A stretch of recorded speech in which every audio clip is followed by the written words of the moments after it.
Xotining qani? Mazasi yo'q. Uxlayapti. Shunga Uning ishi nima bo'ldi? bugunchalik ishga bormay qo'ya qol dedim. Ozgina dam ol dedim. Ish ham o'yinchoq bo'lib ketdi sizlarga. Dadang ahmoq bo'lib oylik to'layapti. Ha, oyi, olsa necha pul olardi? Arzimagan oylik oladi-yu. Dadang ishlari yaxshi emas. Xabaring bor-a? Bor. Domolarmish. Endi boshqa ilojimiz qolmadi.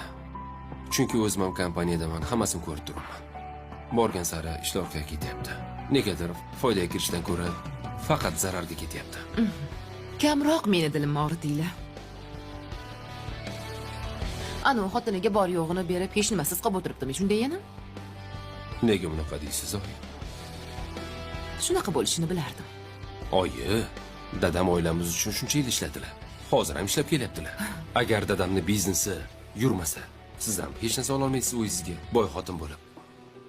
Oilamiz uchun ham? Ha? Qarang-a. Menga qara. Xotiningni o'zi qayerga og'riyapti? Boshi.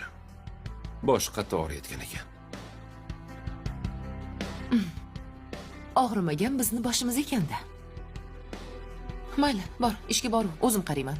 Xo'p, faqat iltimos qilaman. Bir kun hech bo'lmasa urush janjalsiz o'tiringlar, maylimi? Men ishga tinch borib kelay. Nimaga urishaman? A? Bor, ketaver. Yaxshi o'tiring. Yaxshi bor. Jangchimanmi? Nima bola urushmay o'tiringlar deydi.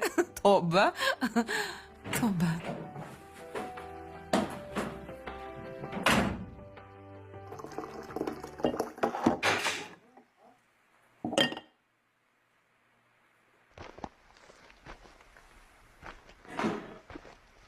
Ha, Sevar. Ana u ketdimi? Ketdi. Kim bilan? Ishxonangizdagi bitta xotin bilan chiqib ketdi. Oy, dab bo'lsin. Ana ko'rdingmi? Hammasi biz o'ylaganimizdan ham a'lo darajada amalga oshdi. Bir yo'la buyingdan ham, ana undan ham qutuldik. Lekin bekorga buvim o'tib ketdilar-da. Ularga rahmim kelyapti.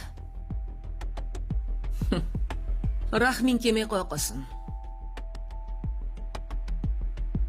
Bilasanmi, jiyan, urush qurbonsiz bo'lmaydi. Rahming kelmasin. Merosga ega chiqmoqchimisan? Hech kim